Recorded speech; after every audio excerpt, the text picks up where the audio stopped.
All right, let's talk about circles. So there is a formula for circles, and here it is. So x minus h in parentheses squared plus y minus k in parentheses squared equals r squared. The r here is the radius of the circle, and the h comma k point is the center of the circle. And so let's consider an example here. First of all, you need to know that formula, especially if you're taking a college entrance test. I've been doing a bunch of sample tests with students lately, and that formula is on the SAT, it's on the ACT, and they don't give you the formula on most of those. You have to know it by heart. So the problems are not that difficult if you know the formula.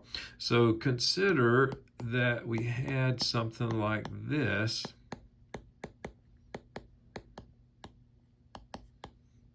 Something like this. So they could either give you the graph or they could give you the equation, and they're asking you for one or the other. So in this particular situation, notice because of up here, it's the x is built in, the minus sign is built in, and then h. So h is what comes after the minus sign. So in our problem, we don't have a minus sign. So we need to think of that like this. So -3 is actually the h value, because if I were to rewrite this in that form, I would see that my h value is -3 and my k value is 5. So what I'm saying is this, is that the center of this is at -3, 5. So that's very important. So on this particular circle, I know the center is at -3, 5. It's at that point, it's at that ordered pair, and that the radius is 5 because the square root of 25 is 5.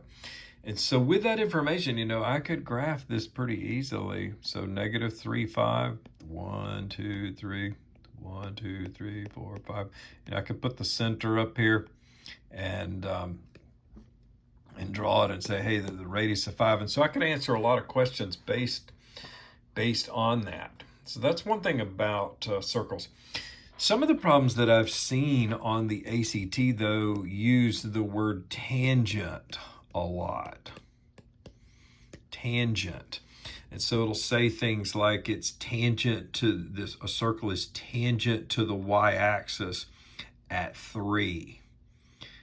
It's tangent to the y-axis at 3. And so what that means is, and of course they'll give you all kinds of other information to help you kind of figure out which quadrant it's in.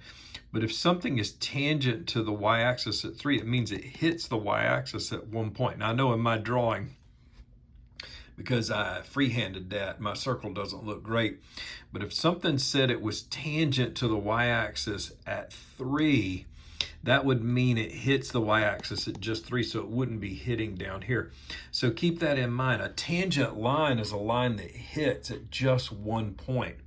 So if something is tangent to the y-axis at 3, it only hits the y-axis at that one point at 3.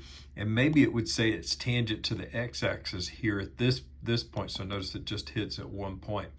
So that's important. I've seen that a couple of different times, and based on the clues in the problem, you'll be able to discern, whether something is in the first quadrant, the second quadrant, the third quadrant, or the fourth quadrant, based on those context clues wherever the center is, and then whatever they're telling you about the radius and whatever they're telling you about the tangent line. So that'll help you on the ACT or on the SAT. See ya.